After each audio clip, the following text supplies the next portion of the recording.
नमस्कार, मी आकांक्षा जावडेकर. महासप्ताह या आमच्या महाराष्ट्र विशेष बुलेटिनमध्ये तुमचं अगदी मनापासून स्वागत. या विशेष बुलेटिनमध्ये आपण आढावा घेणार आहोत या आठवड्यातल्या ठळक घडामोडींचा.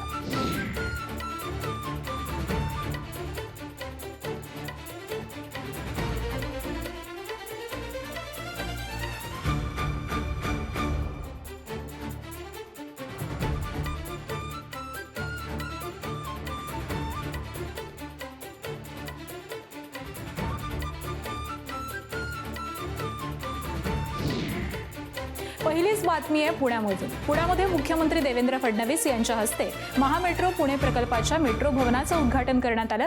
यावेळी उपमुख्यमंत्री सुनेत्रा पवार देखील उपस्थित होत्या. या दरम्यान त्यांनी नवीन मेट्रो भवन, मेट्रो कंट्रोल रूम आणि चित्र प्रदर्शनाची देखील पाहणी केली.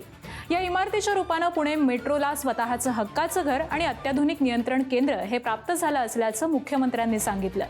पुणे शहर आता ग्लोबल कॅपॅबिलिटी सेंटरचं केंद्र बनत आहे. महाराष्ट्र हे GCC धोरण आखणारं देशातलं पहिलं राज्य ठरलेलं असून पुण्यानं या क्षेत्रामध्ये मोठी झेप घेतल्याचं मुख्यमंत्र्यांनी सांगितलं.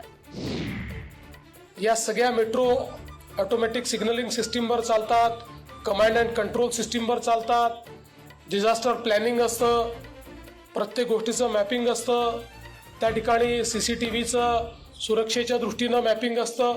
अशा अनेक गोष्टी एक मेट्रो चालवण्याकरता कराव्या लागतात आणि त्याकरता एक सुसज्जित अशा प्रकारचं मेट्रो भवन असणं हे अत्यंत गरजेचं आहे.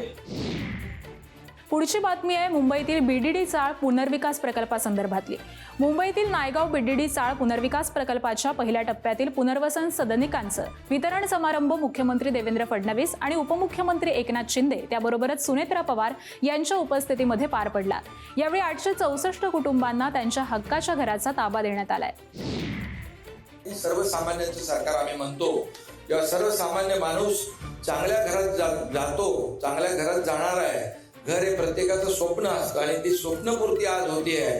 हा आजचा दिवस तुमच्या आयुष्यातला सुवर्णाक्षराने लिहून ठेवण्यासारखा दिवस आहे. प्रत्येक कुटुंबाला सुरक्षित, सुसज्ज आणि सन्मानानं जगता येईल असं घर मिळावं हा शासनाचा दृढ संकल्प आहे. नायगाव पुनर्विकास प्रकल्प हा या संकल्पाचा साकार झालेला उत्तम नमुना आहे असं म्हणायला काही हरकत नाही. मुख्यमंत्री देवेंद्र फडणवीस यांच्या हस्ते नागपूरमध्ये 10 गिगावॅट इंटिग्रेटेड सोलर इनगॉट आणि वेफर मॅन्युफॅक्चरिंग फॅसिलिटीचं भूमिपूजन झालं.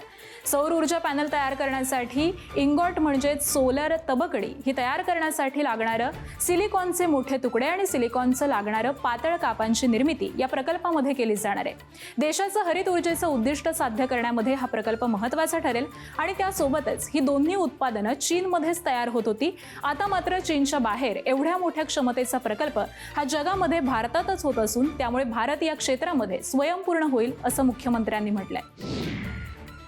या पुढची बातमी आहे सिंहस्थ कुंभमेळा संदर्भातली.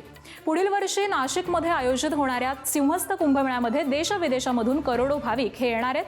कुंभमेळ्याच्या माध्यमामधून इथे येणारा प्रत्येक भाविक हा भारताचा आणि पर्यायानं महाराष्ट्राचं प्रतिबिंब सोबत नेणार आहे.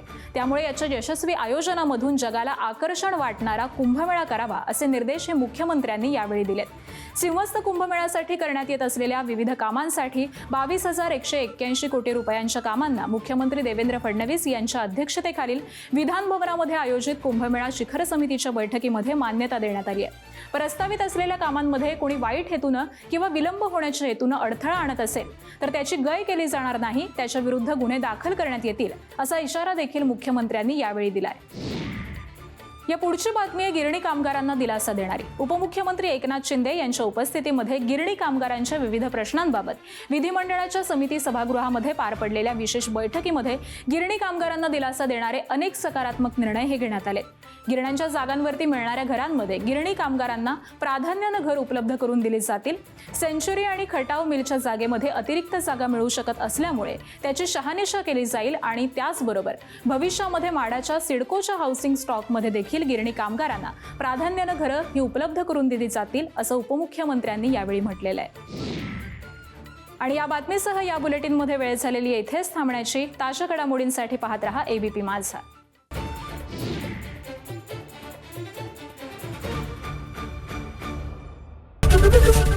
ABP माझा, उघडा डोळे बघा नीट.